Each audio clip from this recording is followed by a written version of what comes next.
नमस्कार, मैं सतीश जैन रोहिणी आस्ट्रो वास्तु में आपका सहर्ष स्वागत करता हूँ। समस्याओं का समाधान। आज हम लोग जो विषय लेके आ रहे हैं कुल देवी और कुल देवता का। बहुत से लोग सिर्फ कुल देवी को मानते हैं। और कुल देवी क्या है? कुल देवी मीन्स आपका कुल का रक्षण करती है।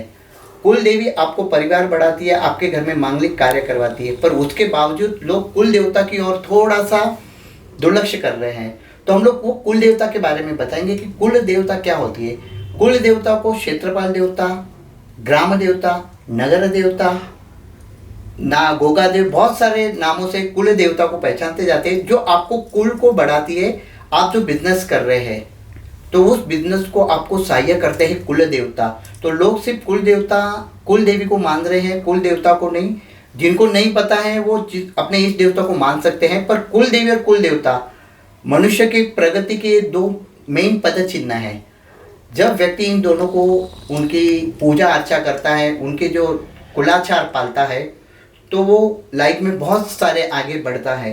अभी बहुत सारे बोलते हैं कि हमें कुल देवी के बारे में मालूम नहीं है। तो पूर्वज जो बोल के गए हैं उनको आप कुल देवी मान सकते हैं, या फिर नहीं तो आपके जो गांव में जो देवी रहती है उसको भी मान सकते हैं। कुल देवी का बहुत सारा इम्पोर्टेंस है और कुल देवता का भी है। कुल देवता यानी नाग रूप में होते हैं, उसमें अलग अलग नामों से कुल देवता जाने जाते हैं। जनरली ये जो पृथ्वी है जो शेष नाग पे बैठी हुई है, तो उनका उपकार हमारे ऊपर है।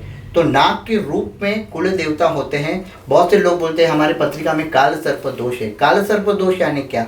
काल सर्प दोष यानी वही होता है कि हम लोग कुल देवता को मानते नहीं है, नाग देवता को मानते नहीं है। उसमें नाग देवता बोलते हैं, कोई गोगा देव बोलते हैं, कोई खंडोबा बोलते हैं, अलग अलग नामों से कुल देवता माने जाते हैं। तो कुल देवता का जो प्रॉपर विधि से पूजा अर्चा होनी चाहिए वो होती नहीं है। फिर वो रुष्ट होते हैं, उनसे जो सहाय्य चाहिए वो मिलते नहीं। उनकी जो पूजा अर्चा प्रॉपर होती है तो कुल देवता आपको सारे विषय में मानते हैं। अभी बहुत से जन बोलते हैं कि हमें तो कोई पता ही नहीं है कुल देवता कुल देवी।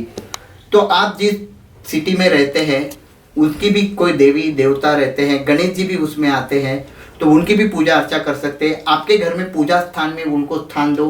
जनरली बहुत से लोगों को कन्फ्यूज़न है और इस बारे में मैं अगले वीडियो में बताने वाला हूँ जब वास्तु में आएगा कि पूजा स्थान कहाँ होना चाहिए। पर पूजा स्थान के पहले ये कि पूजे स्थान में क्या चीज़ होनी चाहिए। तो पूजा स्थान में पहला स्थान आपके इष्ट देवता का होता है, बाद में कुल देवी का होता है और कुल देवता का होता है। जब ये तीन स्थान परफेक्ट होते हैं, अच्छे होते हैं, जिनकी पूजा अर्चा नियमित होती है, तो उनके आपको ब्लेसिंग मिलते हैं।